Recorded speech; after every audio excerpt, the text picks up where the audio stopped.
The twin suns of Prime were sinking low on the horizon, painting the sky in shades of orange and deep purple. Danny Cole wiped the sweat from his forehead with an old rag and looked out across the dusty road that led to his repair shop. Another day was ending, and he had fixed exactly 2 vehicles. 2. That was barely enough to cover the cost of keeping the lights on. His shop sat at the edge of New Houston, a small settlement that had seen better days. 20 years ago, this had been a busy place. Ships came through constantly, and mechanics like Danny's grandfather made good money keeping everything running. But then the corporations moved in. They built their fancy repair centers with shiny tools and alien technology, and people stopped coming to the little shops run by humans. Danny was 28 years old. He had dark hair that was always messy, hands that were always stained with grease, and eyes that still held hope even when hope seemed foolish. He had inherited this shop from his father, who had inherited it from his father before him. 3 generations of coal mechanics, all working on engines, all struggling to survive. He was about to close up for the night when he heard it. A high-pitched whine, the kind that meant something was very wrong with an engine. Danny turned and saw it coming down the road, leaving a trail of smoke behind it. The bike was sputtering and shaking, barely staying in the air. The rider brought it down hard in his lot, and the engine died with a sad cough. Danny walked over, already looking at the bike with a mechanic's eye. It was a 9000. He had never seen one in person before, only in pictures. These bikes cost more credits than he would make in 10 lifetimes. The rider climbed off and removed her helmet. Danny stopped walking. She was not human. Her skin was a soft violet color like the evening sky. Her hair was silver and seemed to glow slightly even in the fading light. Her eyes were large and golden, and when she looked at Danny, he felt like she was seeing right through him. Danny had met a few aliens before, traders and travelers passing through, but never a. They were known throughout the galaxy as one of the oldest and wealthiest species. Their empire stretched across 3 sectors, and their trading companies controlled half the commerce in known space. But this woman did not look wealthy. She wore simple traveling clothes, brown and worn from use. Her boots were dusty. She looked tired, the kind of tired that came from traveling alone for a long time. "Can you fix it?" she asked. Her voice was soft but clear, with a slight accent that Danny found pleasant. Danny walked around the bike, looking at the damage. Smoke was still rising from the engine compartment. He knelt down and opened the panel, coughing as more smoke escaped. "What happened to it?" he asked. "I do not know," she said. "It simply stopped working properly. I have been nursing it along for 2 days, but today it finally gave up." Danny looked at the internal components and winced. The guidance chip was completely burned out, and several other parts were damaged from the heat. This was not a simple fix. "I can repair it," he said slowly, "but it is going to take some time. The guidance chip is dead, and I do not have a replacement. I will need to order one from the station at Nexus Point. That is 3 days away." The woman's golden eyes widened slightly. 3 days. "I am sorry. I wish I had better news." Danny stood up and wiped his hands on his rag. "The corporate shops in town might have the part in stock. They have better connections than I do." The woman shook her head quickly. "No, I would prefer to stay away from the corporate shops." Danny noticed the way she said it, like she was hiding from something. He did not ask why. Everyone who came through New Houston had their own story, their own reasons for being on the edge of nowhere. "All right," he said. "I can order the part tonight. It should arrive in 3 days, maybe sooner if we are lucky. I can start working on the other damage while we wait." "How much will it cost?" she asked. Danny thought about it. He could charge her a lot. That bike was worth a fortune, and she clearly had money if she owned something like that. But Danny had never been the kind of person who took advantage of others. His father had taught him that a fair price was more important than a big profit. 200 credits for the part," he said, and another 100 for my labor, 300 total. The woman stared at him. That is all. That is a fair price. The last mechanic I visited wanted 2,000. Danny shrugged. The last mechanic you visited was a thief. For the first time, the woman smiled. It changed her whole face, making her look younger and less tired. My name is, she said. Danny Cole. He led her inside the shop, which was small and cluttered but clean. Tools hung on the walls, organized by size. Old engine parts sat on shelves, waiting to be used. In the corner, there was a small desk with a computer that Danny used for ordering parts and keeping records. You run this place alone? Asked, looking around. Yes, my father ran it before me and his father before him. It has always been a family business, just with a very small family. Walked along the shelves, looking at the old tools. She picked up a wrench that was at least 50 years old, its handle worn smooth from decades of use. This is very old, she observed. That was my grandfather's. He brought it from Earth when he first came out here. I still use it sometimes. The new tools are better, but there is something about using the same tool that my grandfather used. It feels right. Looked at him with an expression he could not read. You humans are strange, she said, but it did not sound like an insult. It sounded like she was discovering something new. Danny laughed. I have heard that before. He offered her a seat while he sent the order for the part. The computer beeped, confirming that the chip would arrive in 72 hours. 3 days, just as he had said. It is getting late, Danny said. The inns in town are not very good and they charge too much. I have a spare room upstairs. It is small, but it is clean. You can stay there while you wait for your bike. Looked at him with surprise. You would let a stranger stay in your home. You are not a stranger. You are a customer, and I cannot let you sleep on the street when I have space. But you do not know me. I could be dangerous. Danny smiled. I do not think you are dangerous. I think you are tired and far from home, and where I come from we help people who need help. It is just what we do. Was quiet for a long moment. In her experience, kindness always came with a price. People were nice because they wanted something. But this human seemed to expect nothing. He was simply being kind because that was who he was. Thank you, she said finally. I accept your offer. Danny showed her upstairs to the small apartment where he lived. It was simple, with just a bedroom, a bathroom, and a tiny kitchen. The spare room had a bed, a small dresser, and a window that looked out over the desert. It is not much, Danny said, but it is yours for as long as you need it. Looked around the room. She had slept in palaces with 100 rooms, in hotels that cost more per night than this human probably made in a year. But this little room, with its simple furniture and its clean sheets, felt more welcoming than any of them. It is perfect, she said. Danny nodded. I will make some food. You must be hungry after traveling. He went to the kitchen and started cooking, humming an old Earth song that his father used to sing. Sat at the small table and watched him, thinking about the strange turn her journey had taken. She had left her 2 months ago, running from a life that felt empty and cold. She was the only child of the wealthiest being in 3 galactic sectors. The trading conglomerate controlled shipping lanes, manufacturing plants, and mining operations across hundreds of worlds, had more money than she could ever spend.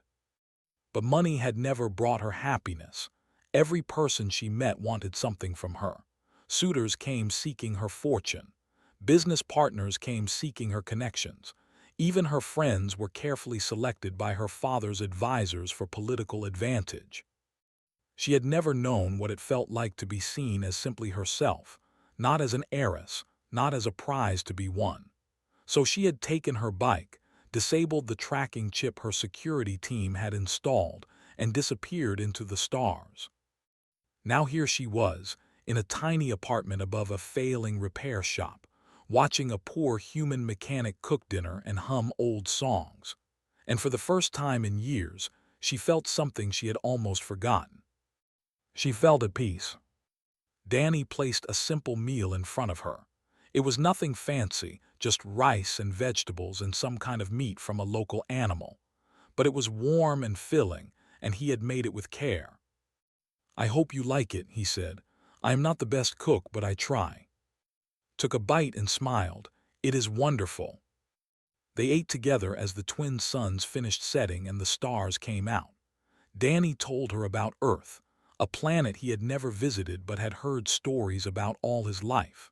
He told her about his grandfather, who had left Earth seeking adventure and ended up starting a repair shop on the edge of nowhere.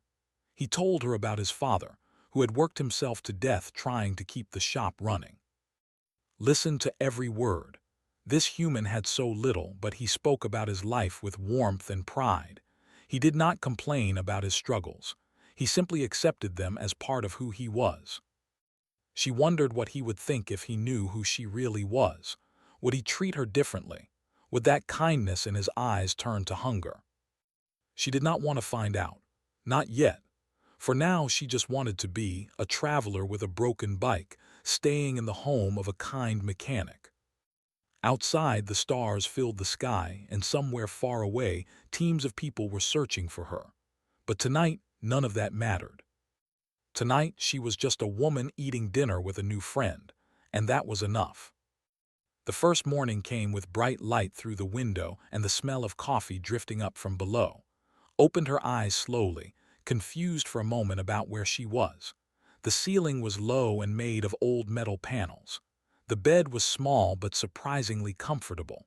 Then she remembered. She was in New Houston in the apartment above a human repair shop, waiting for a part that would take 3 days to arrive. She got up and found a small bathroom attached to her room. The facilities were basic but clean. She washed her face and looked at herself in the mirror. Without her fine clothes and jewelry, without her servants and attendants, she looked like any ordinary traveler. It was strange and wonderful at the same time. She went downstairs and found Danny already at work. He had the panels off her bike and was carefully examining each component, making notes on an old tablet. "Good morning," he said without looking up. "There is coffee on the counter and some bread if you are hungry." Poured herself a cup of coffee. It was synthetic, the cheap kind that frontier settlements used because real coffee was too expensive to import. But it was hot and strong, and she found herself enjoying it. "You started early," she observed. "I always start early, more hours in the day that way." Danny finally looked up and smiled. "I found some more damage than I expected. Nothing too serious, but there are some parts that need replacing. Lucky for you, I have most of them here. Old stock from my father's time. They are not new, but they will work just as well." Walked over and looked at what he was doing. "Can I watch?" "Of course, pull up a chair." She sat nearby and watched him work. His hands moved with confidence and skill, taking things apart and putting them back together. He explained what he was doing as he worked, not because she asked, but because he seemed to enjoy teaching. "This is the fuel injection system," he said, holding up a small metal device. "It controls how much fuel goes into the engine. Yours was running too hot because this valve was stuck open. Probably been that way for a while. Did you notice the bike using more fuel than normal?" "Thought about it? Yes, actually. I had to refuel more often than I expected." Danny nodded. That was this little guy causing problems. Easy fix once you know what to look for. He cleaned the valve, adjusted something inside it and put it back in place.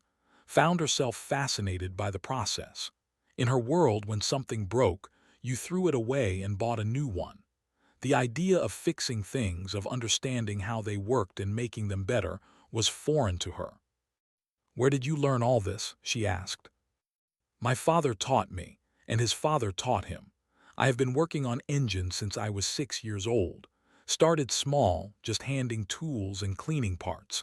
By the time I was 12, I could rebuild a standard engine by myself." "That is impressive." Danny shrugged. "It is just what we do, Every family has something they pass down. For us, it is this. The morning passed quickly. Danny worked on the bike while watched and asked questions. He answered all of them patiently, never making her feel stupid for not knowing things that were obvious to him. Around midday, he stopped for lunch. He made sandwiches from whatever he had in his small kitchen, and they ate together at his workbench. "Can I ask you something?" Danny said between bites.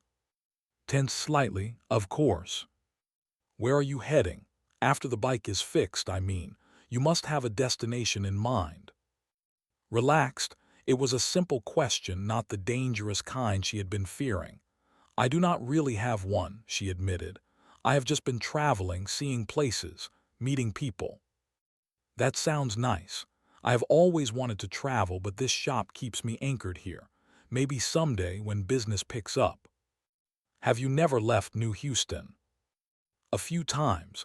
Short trips to nearby settlements for parts or supplies, but nothing far, nothing exciting." He did not sound sad about it, just accepting. "My father always said that every place has its own kind of beauty. You just have to know how to see it. I think he was right. This settlement might not be much, but I like it here. It is home." Looked out the window at the dusty streets and simple buildings. She had seen crystal towers on Prime that scraped the clouds. She had visited pleasure stations that floated in the rings of gas giants. She had walked in gardens where flowers glowed with their own light. But this human spoke of his dusty little settlement with more love than she had ever felt for any of those places. "I think I understand," she said softly. That afternoon, a customer came by. An old human man with a broken speeder that was probably older than Danny himself. Danny greeted him warmly, asked about his family, and promised to have the speeder running by tomorrow. "Can you actually fix that thing?" asked after the old man left. Danny laughed. "I have been fixing that speeder for 10 years. It breaks down every few months, but old Pete loves it too much to replace it, so I keep patching it up." "And he pays you?" "When he can. Sometimes he pays in food instead, vegetables from his garden. That is how things work out here. People help each other. Credits are nice, but community is worth more." Had never heard anyone talk like this. In her world, everything had a price, and that price was always paid in full. The idea of accepting vegetables as payment, of fixing something out of kindness rather than profit, was completely alien to her. She spent the afternoon helping Danny with the old speeder. He showed her how to clean spark plugs and check fluid levels, simple tasks that she had never done before. Her hands got dirty for the first time in her life, really dirty, and she found that she did not mind. "Not bad," Danny said when she finished changing a filter by herself. "You are a quick learner." Felt a strange warmth at his praise.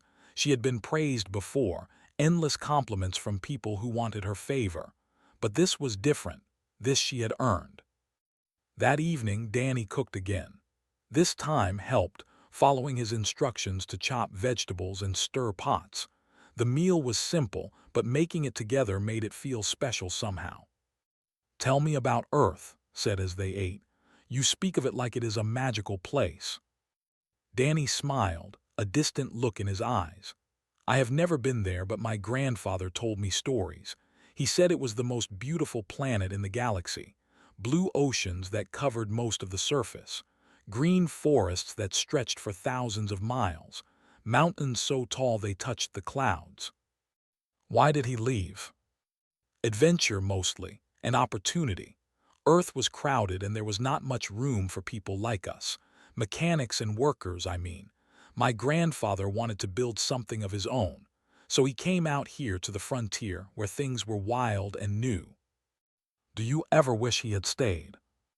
Danny thought about it. Sometimes. It would be nice to walk under Earth's sky, to breathe air that was not recycled through machines. But then I would not exist, and neither would my father. And this shop would not be here, and old Pete's speeder would not get fixed. He said it simply, without self-importance.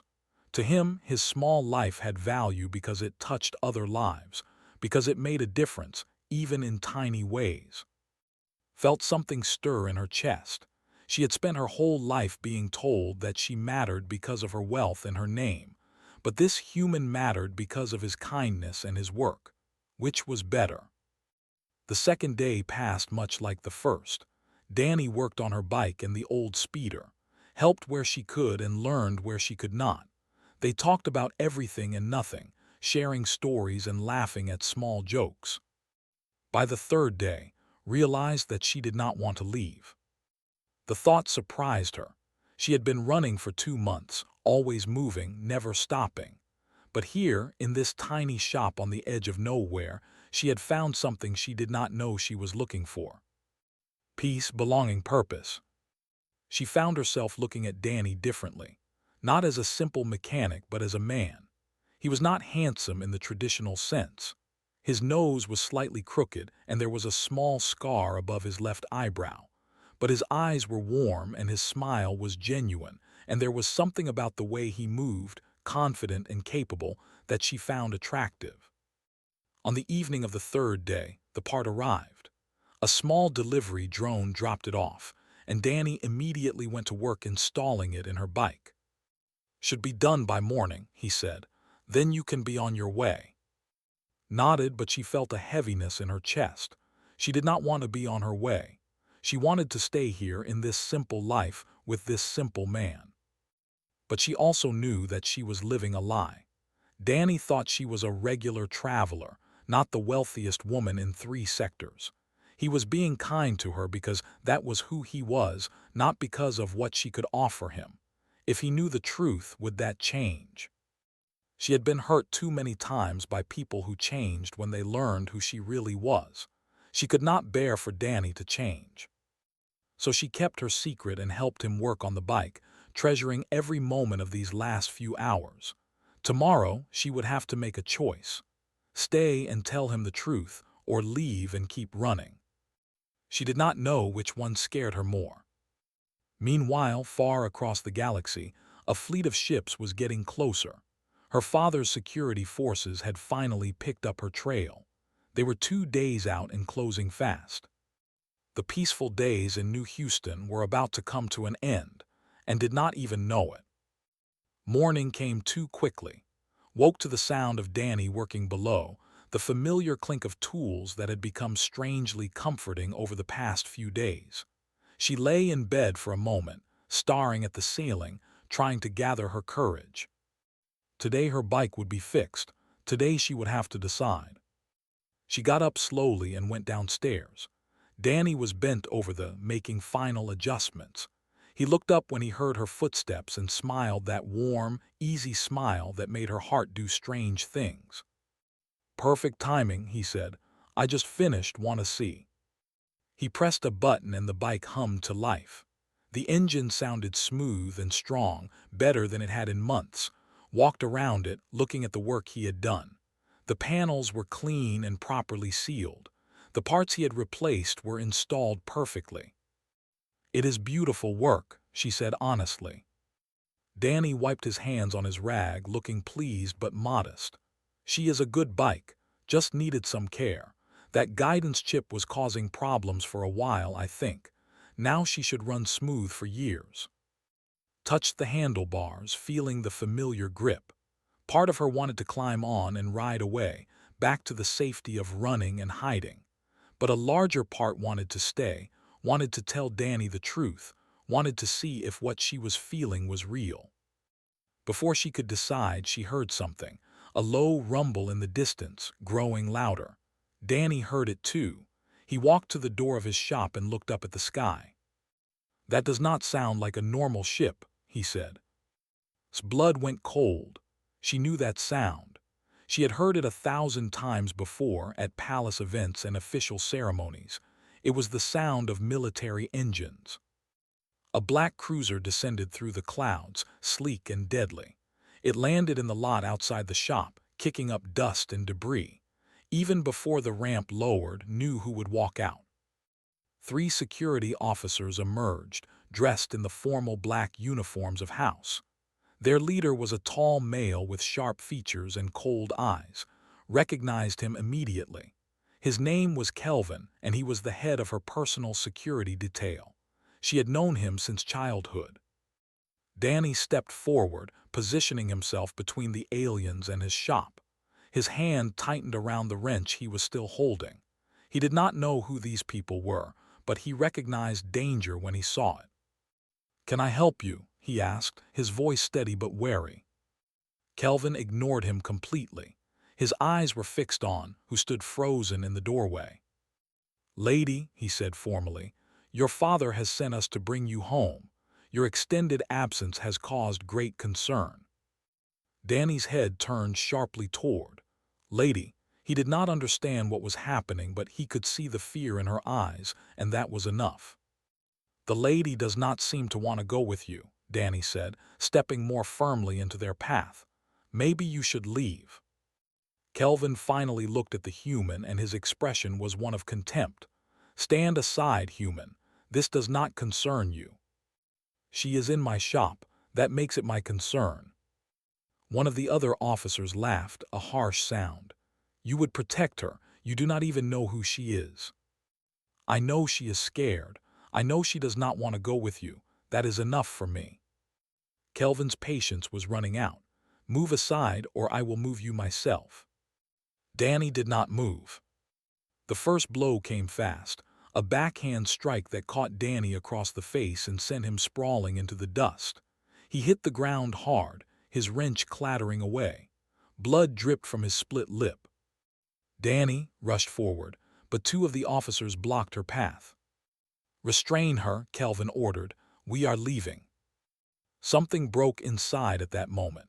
For 3 days, she had been pretending to be someone else, hiding from her life and her responsibilities. But watching Danny bleed in the dirt because he had tried to protect her, she could not hide anymore. "Stop," she commanded, and her voice carried the weight of 20 generations of authority. It was not the voice of a scared traveler. It was the voice of the heir to an empire. The officers froze. Kelvin turned to her, surprise flickering across his face. In all his years of service, he had never heard the young lady speak with such power. "Release me," continued, "and stand down, all of you." The officers holding her let go immediately. They stepped back and dropped to one knee, a sign of respect and submission. Kelvin hesitated, then slowly knelt as well. "Lady, your father's orders were clear. I am to bring you home." "My father does not command me, Kelvin. No one does." Walked past the kneeling officers to where Danny was pulling himself up from the dirt. She knelt beside him, gently touching his face where the bruise was already forming. "I am sorry," she whispered. Danny looked at her, confusion and hurt mixing in his eyes. "What is happening? Who are you?" She took a deep breath. This was the moment she had been dreading, the moment when everything would change. "My name is. I am the daughter of the head of the trading conglomerate. My family controls one of the largest business empires in the galaxy." Danny stared at her. "You are what?" "I am wealthy, Danny. More wealthy than you can imagine. These men work for my family. They have been searching for me for 2 months." "Why did you run?" The question was so simple, but the answer was so complicated. Felt tears forming in her eyes, and she let them fall. She had been holding them back for so long. "Because I was lonely," she said. "Because everyone I have ever met has wanted something from me. My money, my connections, my name. No one ever wanted just me, so I ran. I wanted to find out if anyone could love me for who I am, not what I have." Danny was silent for a long moment. He looked at her, really looked at her, like he was seeing her for the first time. Then he did something that surprised everyone. He laughed. It was not a cruel laugh or a mocking laugh. It was the gentle laugh of a man who had just realized something funny.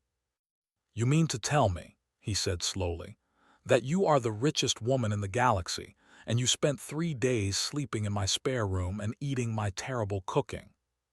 Blinked. "Your cooking is not terrible." "It is a little terrible. I burned the rice twice." She felt a laugh bubble up in her own chest, surprising her. "I did not mind." Danny reached up and wiped a tear from her cheek. His hand was rough and calloused, stained with grease that never quite came off. But his touch was gentle. I do not care about your money. I barely understand numbers that big. I cannot even imagine what 1 billion credits looks like. To me, you are just the woman who watched me work and asked good questions. The woman who helped me fix old Pete's speeder. The woman who laughed at my bad jokes. You really do not care. I really do not care. Turned to Kelvin, who was still kneeling with his men. Return to your ship, she ordered. Contact my father. Tell him I am safe, but I will not be returning yet. I will contact him myself when I am ready. Kelvin looked uncomfortable. Lady, your father was very specific. I am to bring you home immediately. Are you going to drag me onto that ship against my will, Kelvin? Are you going to treat the heir of house like a prisoner? Kelvin's face paled. No, my lady, of course not. Then do as I say, return to the ship, report that I am safe, and leave us. The officers exchanged uncertain glances, but none of them dared to disobey. They rose to their feet and walked back to their cruiser. Kelvin paused at the ramp and turned back. Your father will not be pleased, he warned.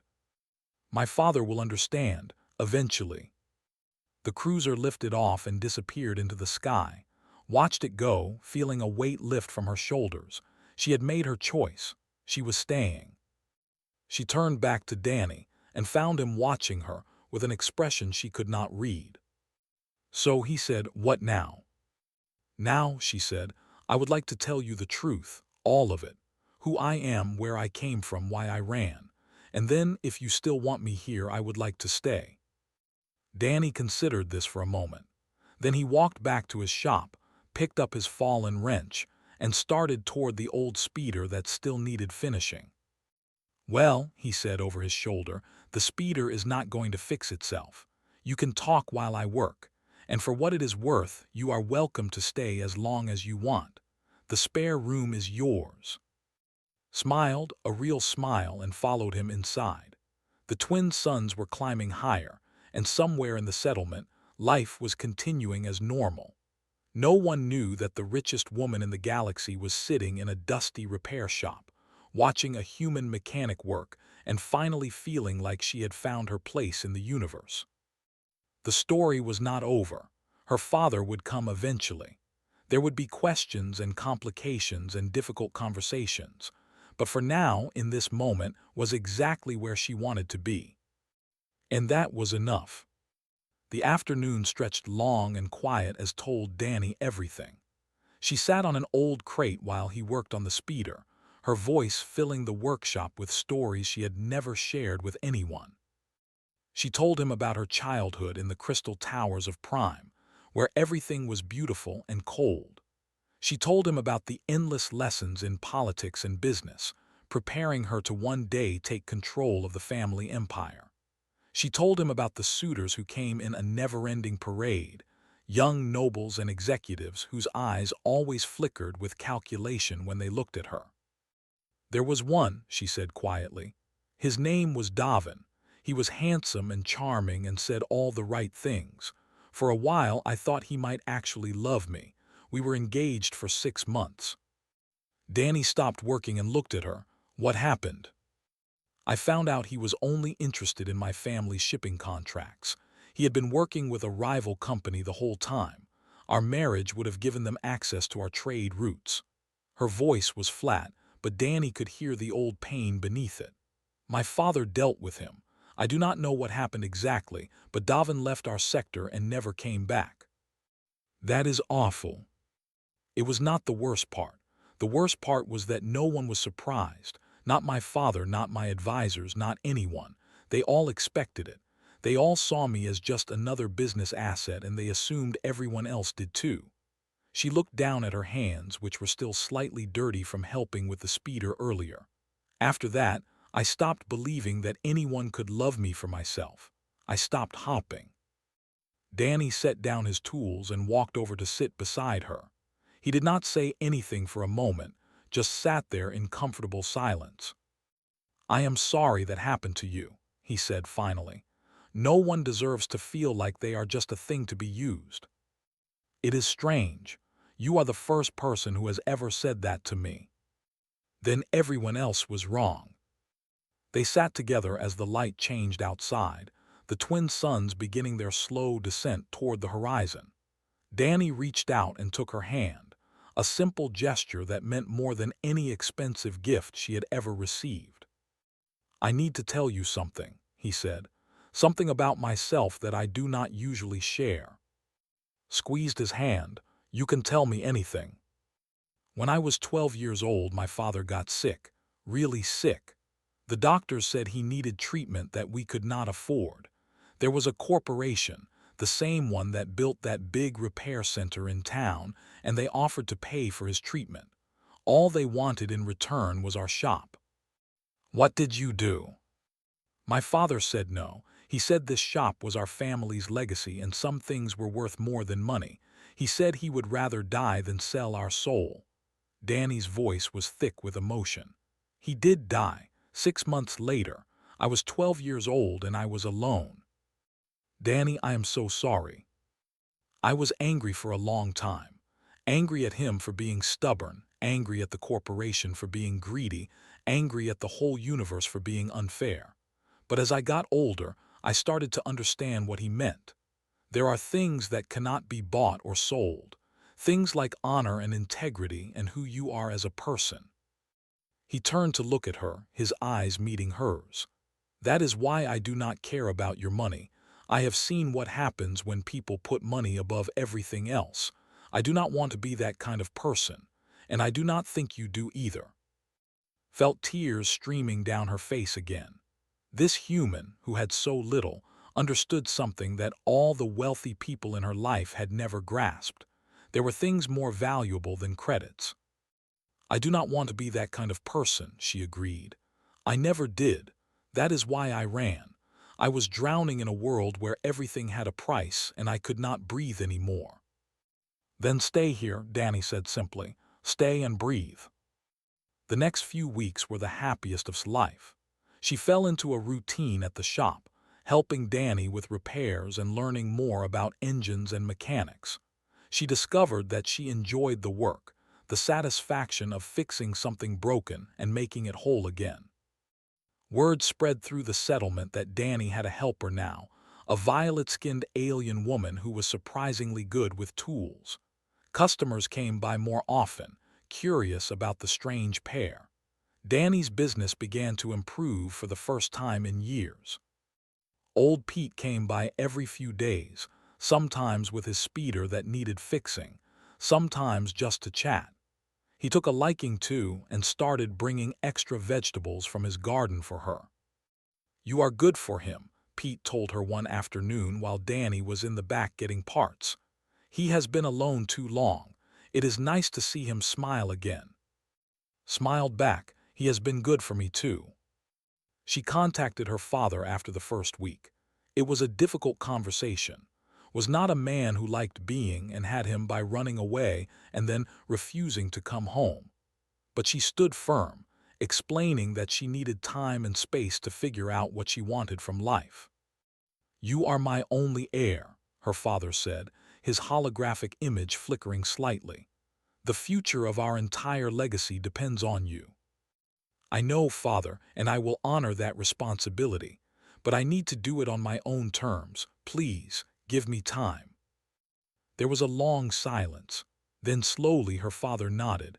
"Very well, I will give you 6 months, but after that we must talk about your future. Our family cannot wait forever." 6 months. It was not much, but it was something. She did not tell Danny about the deadline. She did not want to put pressure on whatever was growing between them.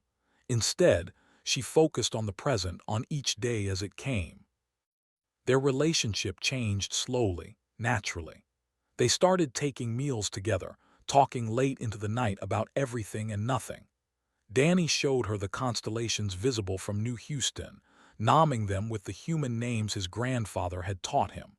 Told him about the stars as her people knew them, the myths and legends that had been passed down for thousands of years. One evening, as they sat on the roof of the shop watching the twin suns set, Danny took her hand again, but this time he did not let go. He said softly, "I need to ask you something." "What is it?" "This thing between us, is it real, or am I just imagining it?" His heart was beating fast. "It is real." "Good, because I think I am falling in love with you, and I know that is crazy. You are an alien heiress and I am a poor mechanic. We do not make sense, but I cannot help how I feel." Turned to face him. In the fading light, his eyes were warm and earnest. He was not trying to impress her or manipulate her. He was just telling her the truth, openly and honestly. "I think I am falling in love with you too," she said. "And you are right, it does not make sense. But maybe that is what makes it real. Real things do not always make sense." Danny leaned forward and kissed her. It was gentle and tentative, a question rather than a demand, answered by kissing him back. That night everything changed between them. They were no longer just friends or housemates. They were something more, something neither of them had expected but both of them had needed. 3 months passed, then 4. The deadline her father had given her loomed closer but tried not to think about it. She was happy, truly happy, for the first time in her life. The shop was doing better than ever. Danny was talking about expanding, maybe hiring another mechanic so he could take on more work. But deep down, knew it could not last. Her father would come eventually. Her responsibilities would catch up to her. She could not hide in this simple life forever, no matter how much she wanted to. The question was, when the time came to face reality, what would she choose? The life she was born into or the life she had found? She did not have an answer, not yet. But she knew that whatever happened, Danny would be part of her choice. She could not imagine her future without him anymore. And that, perhaps, was the most surprising thing of all. The day had been dreading arrived on a quiet morning near the end of her 6th month in New Houston. She was in the shop, helping Danny with a complex engine rebuild when the sky darkened, not with clouds but with ships. A fleet of 20 vessels descended through the atmosphere, their hulls gleaming with the silver and gold colors of house. The largest ship, a cruiser that dwarfed the entire settlement, landed in the open field behind the shop. The others took positions in the sky above, a display of power that left no doubt about who had arrived. Danny walked to the door and looked up at the fleet. "I am guessing that is your father." Stood beside him, her heart pounding. "Yes." "You knew this was coming." "Yes, I am sorry I did not tell you. He gave me 6 months and the time is up." Danny was quiet for a moment, then he squeezed her hand. "Well, let us not keep him waiting." They walked together toward the massive cruiser. A ramp lowered from its side and a procession emerged. Guards in formal armor, advisors in expensive robes, attendants carrying various items, and at the center of it all, himself. His father was tall and imposing, his violet skin a shade darker than hers, his silver hair swept back from a stern face. He moved with the confidence of a man who had controlled empires for decades, who had crushed rivals and built fortunes beyond counting. His golden eyes fixed on as she approached, and for a moment his expression was unreadable. Then his gaze shifted to Danny, to their joined hands, and something flickered across his face. Surprise, perhaps, or curiosity.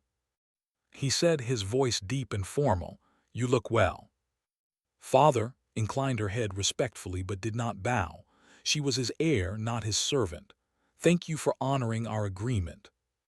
6 months is a long time to play pretend in the dirt. His eyes moved to Danny again.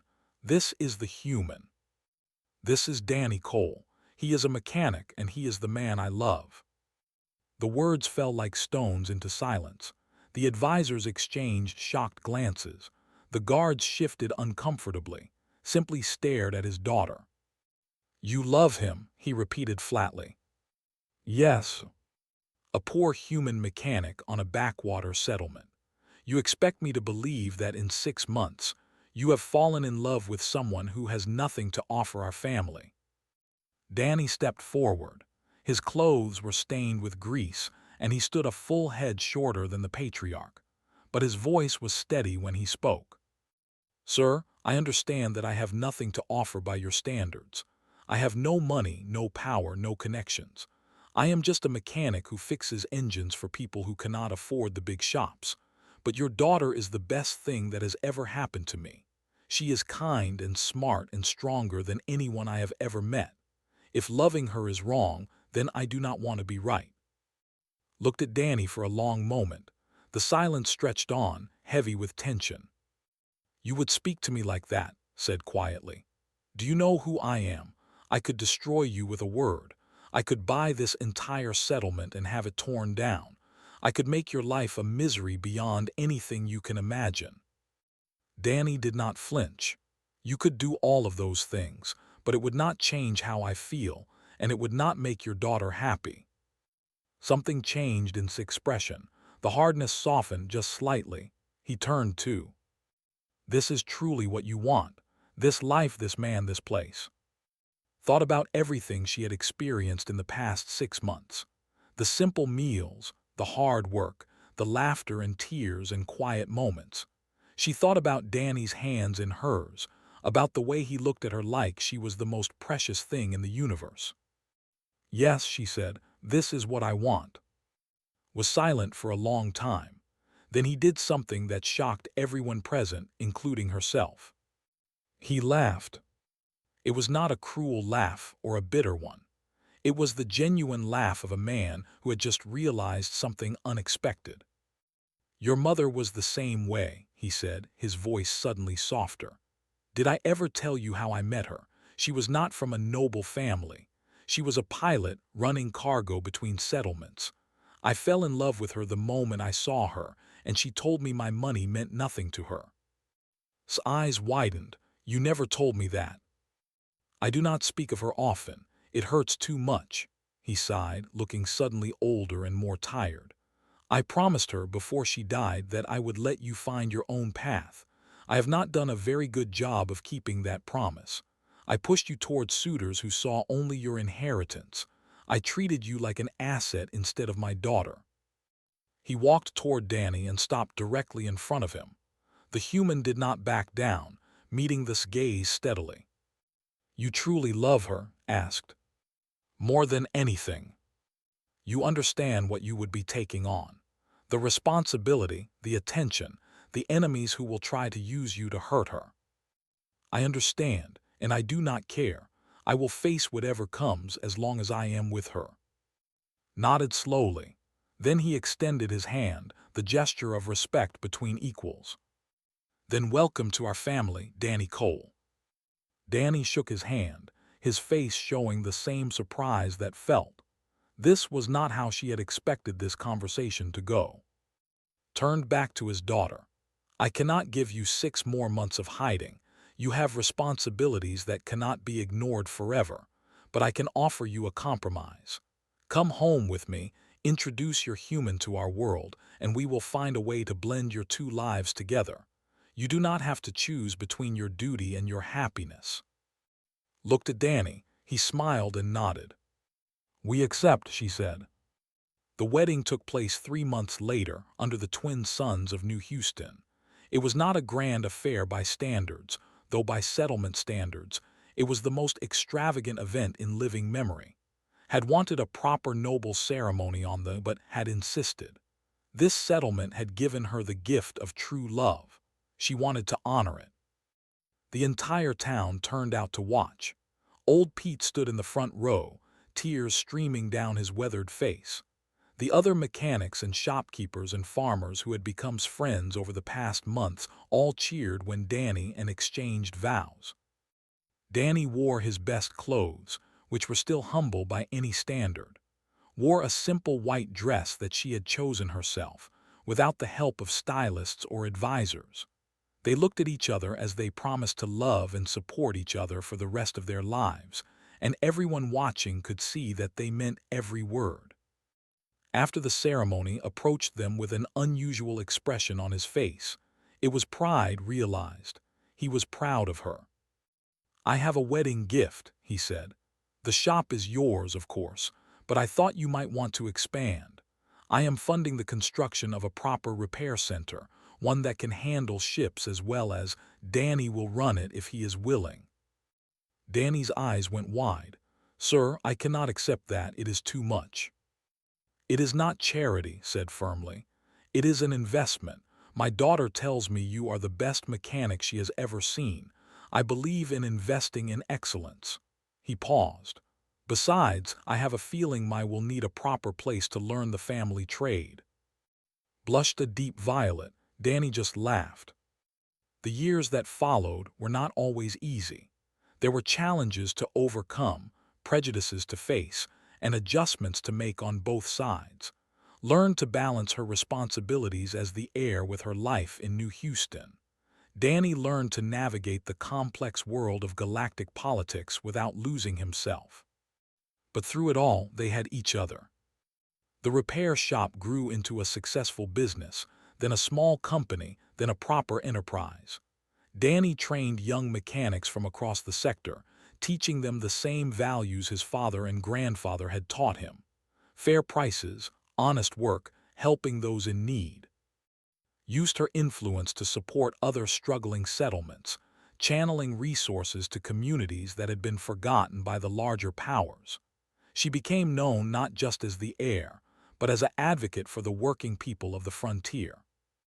And in the evenings, when the twin suns set and the stars came out, they would sit on the roof of their original shop, the one that had started it all, and watch the sky together.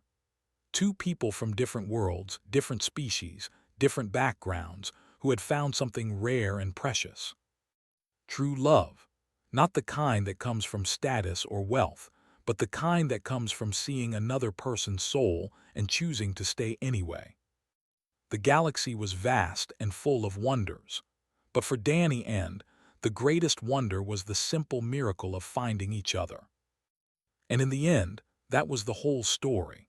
A poor human mechanic had fixed an alien's broken bike and found his heart's home. A lonely heiress had searched the stars for something money could not buy and found it in a dusty repair shop on the edge of nowhere. Some stories end with empires conquered or battles won. This story ended with two people holding hands and watching the sunset, perfectly content with the life they had built together. That was their happy ending. And it was enough.